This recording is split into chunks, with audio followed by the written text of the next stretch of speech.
पृथ्वीमा रहस्यमय तरिकाले दिनको लामो भइरहेको छ। दिनको समय किन बढिरहेको छ भन्ने कुराको कारण वैज्ञानिकले पनि पत्ता लगाउन सकेका छैनन्। यदि दिन लामो हुने प्रक्रिया निरन्तर चलिरहेमा यसले भविष्यमा भयावह स्थिति पैदा गर्नेछ। आउनुहोस्, पृथ्वी किन सुस्त घुम्दैछ भन्ने बारेमा छोटो चर्चा गरौँ।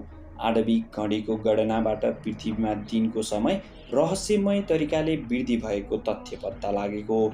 यसले अब केवल हाम्रो समयको गणनामा मात्र होइन, जिपिएस, नेभिगेसन तथा सञ्चार सम्बन्धी विभिन्न प्रविधिमा पनि समस्या हुन सक्ने वैज्ञानिकले बताएका छन्। पृथ्वीमा दिनको गणना उसले आफ्नो कक्षमा एक फन्को लगाउने समयका आधारमा गरिन्छ, तर पृथ्वीले आफ्नो कक्षमा घुम्ने गति 2 वर्ष अघिसम्म लगातार बढाइरहेको थियो। पछिल्लो केही दशकदेखि हाम्रो दिनको लम्बाइ छोटो भइरहेको थियो। गत जुन 29मा सबैभन्दा छोटो दिनको रेकर्ड पनि दर्ज भएको थियो, अर्थात् उक्त दिन पछिल्लो आधा शताब्दीको सबैभन्दा छोटो दिन थियो। तर गत जुन 29मा सबैभन्दा छोटो दिन रेकर्ड गरिएको भए पनि सन् 2020देखि नै पृथ्वीको कक्षमा घुम्ने गति अर्थात् परिक्रमाको गति सुस्त हुँदै गएको हो। यसको कारण दिन लामो हुँदै गएको थियो। यो किन भइरहेको छ? वैज्ञानिकहरू पनि अनभिज्ञ छन्। यसको कारक तत्त्व पृथ्वीमा आउने भूकम्प वा ज्वालामुखी विस्फोटन हुन सक्ने अनुमान छ।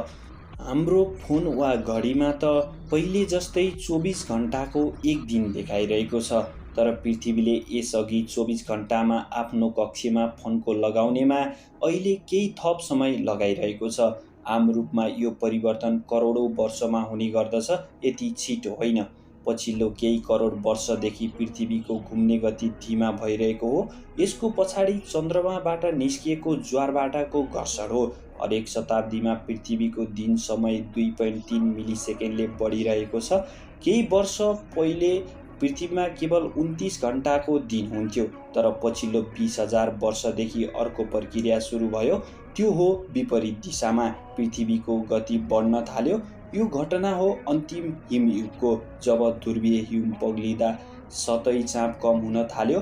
पृथ्वीको मध्य तह अर्थात् म्यान्टल बिस्तारै ध्रुवतर्फ सर्दै गयो। यो ठिक त्यही प्रक्रिया हो जसरी कुनै बेला डान्सरले आफ्नो घुम्ने गति बढाउनका लागि आफ्नो हातलाई शरीरको नजिक राख्दछ। यसो गर्दा नर्तक आफ्नो कक्षीय अर्थात् खुट्टामा तीव्र गतिले घुम्न सक्दछ। जब पृथ्वीको मध्यपत्रका पदार्थहरू ध्रुवतर्फ सर्दछन्, तब पृथ्वीको गति घट्छ। यसको कारणले पृथ्वीको हरेक दिन 0.6 मिलिसेकेन्डले कम हुन्छ। पृथ्वीमा एक दिनमा 86,400 सेकेन्ड हुन्छन्। पछिल्लो केही दशकदेखि पृथ्वीको आन्तरिक संरचना र सतहको बीचमा एक सम्बन्ध बनेको छ। ठुला भूकम्प आउँदा त्यसले पृथ्वीको दिनको लम्बाइ परिवर्तन गरिदिने गरेको पाइएको छ, भलै अन्तर कम समयको होस्। जस्तै सन् 2011मा जापानमा आएको 8.9 रेक्टर स्केलको भूकम्पले पृथ्वीको घुम्ने गतिलाई 1.8 मिलिसेकेन्डले बढाइदिएको थियो। भूकम्प जस्ता ठुलो घटनाका अतिरिक्त जलवायु परिवर्तन, मौसममा हुने परिवर्तन जस्ता ससाना घटनाक्रमले पनि पृथ्वीको दिनको समयमा परिवर्तन हुने गरेको छ। पृथ्वीको घुम्ने गतिलाई हर क्षेत्रले प्रभावित गरेको हुन्छ। हरेक 15 दिन वा महिनामा आउने ज्वारभाटीय चक्र अर्थात् लहरको गति भारी मात्रामा ग्रहको चारैतर्फ घुम्दछ। यसको कारणले गर्दा पृथ्वीको दिनको समय कम वा धेरै हुन्छ। समुद्रका लहरका कारण हुने परिवर्तन आम रूपमा 16.8 वर्षमा एकपटक हुन्छ। वर्तमानमा पृथ्वीको गतिमा सबैभन्दा धेरै असर वायुमण्डलको चलायमानताले पार्ने गरेको छ। यसका अलावा हिमपात, वर्षा, जमिनबाट पानी निक्लिने जस्ता कार्य पनि पृथ्वीको गतिमा असर पार्ने गरेका छन्। सन् 1960देखि अहिलेसम्म पृथ्वीमा रहेको रेडियो टेलिस्कोपले पृथ्वीको चारैतर्फ रहेका क्वान्सार तथा अन्य अन्तरिक्षिक वस्तुको गणनाबाट पृथ्वीको घुम्ने गति पत्ता लगाउँदै आएको छन्। ती रेडियो टेलिस्कोप तथा आणविक घडीको तथ्याङ्कबाटै पछिल्लो केही वर्षदेखि पृथ्वीले दिनको समय केही कम भइरहेको देखाएको थियो। तर पृथ्वीको घुमाइमा यति परिवर्तन आउँछ कि वैज्ञानिकहरू पनि कहिलेकाहीँ धोका खान्छन्। सन् 2022 को जुन 29 इतिहासकै छोटो दिन हुनुका बावजुद सन् 2020 पछिकै पृथ्वीको परिक्रमाको समय बढिरहेको छ। यस्तो परिवर्तन पछिल्लो 50 वर्षमा देखिएको थिएन। अहिलेसम्म यो परिवर्तनको खास कारण पत्ता लागेको छैन। यो जलवायु परिवर्तनका कारण पनि हुन सक्छ वा ला निना जस्ता सामुद्रिक गतिविधिका कारण पनि हुन सक्छ।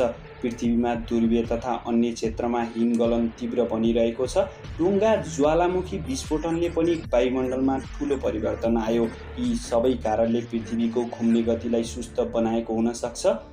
पृथ्वीको निश्चित घुम्ने गतिकै कारण विभिन्न प्रकारका आधुनिक उपकरणहरूले काम गर्छन्, जस्तै जीपीएस नेभिगेसन सिस्टम। पृथ्वीको उक्त चक्र आउने परिवर्तनले यी प्रणालीमा समस्या आउनेछन्।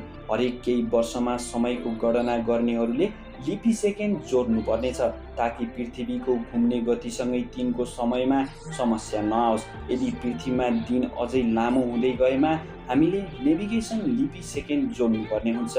नेभिगेसन लिपी सेकेन्डलाई आफ्नो हिसाबले जोड्ने कार्यलाई वैज्ञानिकहरू सही मान्दैनन्। यदि यसो गर्नु परेमा पुरै दुनियाँको जीपीएस तथा नेभिगेसन सिस्टमले आफ्नो समय मिलान गर्नुपर्ने हुन्छ। हस्त तथ्यमूलक विषय यति नै। फेरि पनि यस्तै तथ्यमूलक विषयलाई सबैभन्दा पहिले प्राप्त गर्नको लागि न्युज नेपाल युट्युब च्यानललाई सब्स्क्राइब गर्न नभुल्नुहोला। धन्यवाद।